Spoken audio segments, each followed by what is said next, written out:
SPAK ka përfunduar hetimet duke marrë të pandehur 28 persona, mes tyre pedagog, antar të stafit akademik të Universitetit Bujqësor, si dhe biznesmen. Ata akuzohen për shkelje të ligjit në procedurat e prokurimeve publike në këtë universitet. Ndaj të pandehurve rëndojnë akuzat për shkelje të barazisë në tendera dhe shpërdorim detyre, në lidhje me disa kontrata publike të lidhura nga universiteti, që dyshohet se janë manipuluar për të favorizuar subjekte të caktuara. Dosja, sipas SPAK, pritet t'i kalojë së shpejti gjykatës së posaçme për gjykim.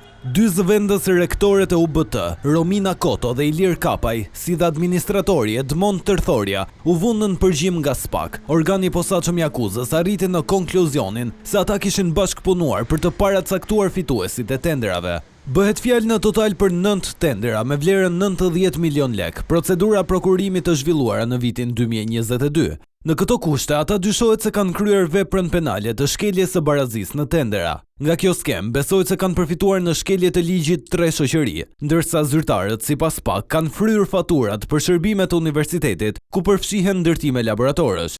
Në total janë lëshuar 24 flet arreste, ku për 5 prej tyre është vendosur masa arrest në burg, 10 arrest shtëpie dhe 9 të tjerë detyrim paraqitje.